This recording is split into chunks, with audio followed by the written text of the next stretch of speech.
گفتم دستوهای کوچکش بالا نمود هر دو سر. ای خدایا مادری غم پرورم از ما مگر.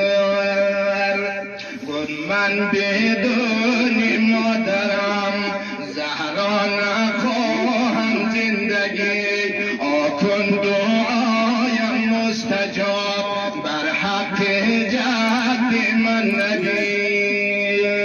هر دو بچه کشید دعا رو به آخر نشانید و برگشت به طرف خانه. و این راه حسن صدا میزنه برادر جان حسین گمانم فلک ما تو را یتیم کرده، زیرا هر سنگ و چوب و کلوخ به ما ندای یتیمی میدهد. آمد وارد خانه شد، دید که پیکری از گل نازکتر فاطمه زهرا به طرف قبله خوابیده.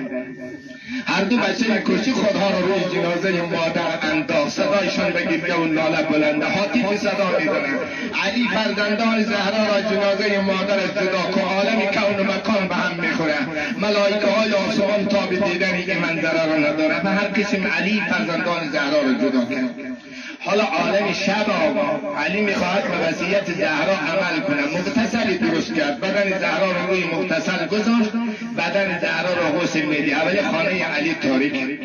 علی یک خطاب به مهداد آسمانی میکنه. چی خطاب میکنه؟ به تابع مادر کاشانه من که تاریک است شب خانه من.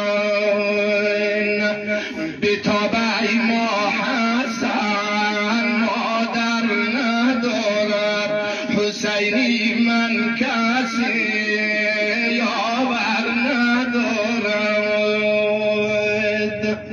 به تابع ما که تا گلسوم و زینب ببیند روی مادر در دیدیشم. علی بدن زهرا را غسل میدهد، اسما آب بدن زهرا میریزد.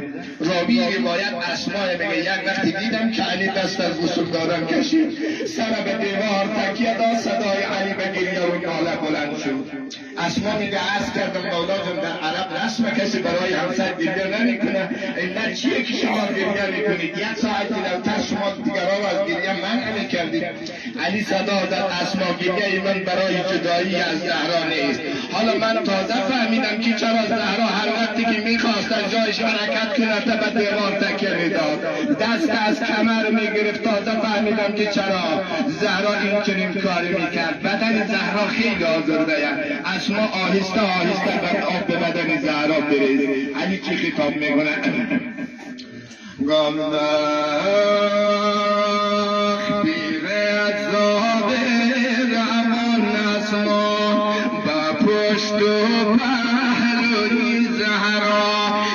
شایم پیکرین ما ولی آهسته آهسته بیره از ظاهر روان اسما بیشایم نخوی از دشمن تنش از زیر پیراهن ولی آهسته آهسته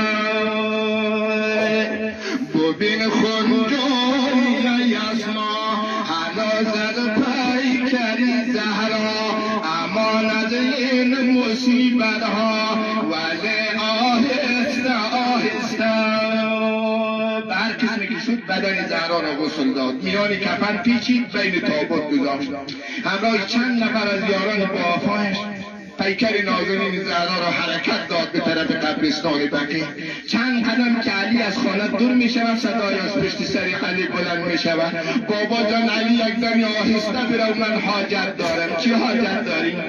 علی نگاه میکنه میبینه که دختر از زینب میآید، صدا میزنه نوری دیده بابا برگرد به طرف خانه.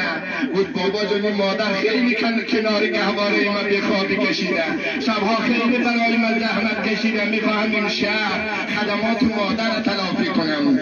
به هر قسمی که شد آمد قبرستان بقیع. قبر آماده و کنده به نظر علی آمد. تابوت زهرا رو اونجا پیاده کرد. اما وقتی که بدن زهرا رو میان لحد گذاشت، دو دست نمودار شد، پیکر نازنین زهرا رو گرفت و میان لحد گذاشت. آقا شاید این دسته های رسای رسول خدا بودن. علی جان اگر از تو سوال میکردی علی شرف امانتداری نبود، علی جان چی جواب میدادی؟ صدای از قبر زهرا بلند میشود. چی صدا بلند میشود؟ گفتم فاطمه خوش آمدی، جایی تو در دنیا نبود، آمه همان در نزد من، مثل تو در عقبا نبود. وقتی که دادیم ما دستی تو بر دستی علی، آجایی پنجن گشت و سر لیبر و خود پیدا نبود. به هر حال فاطمه را دفن خاک کرد، خاک روی قبر زهرا ریخته شد.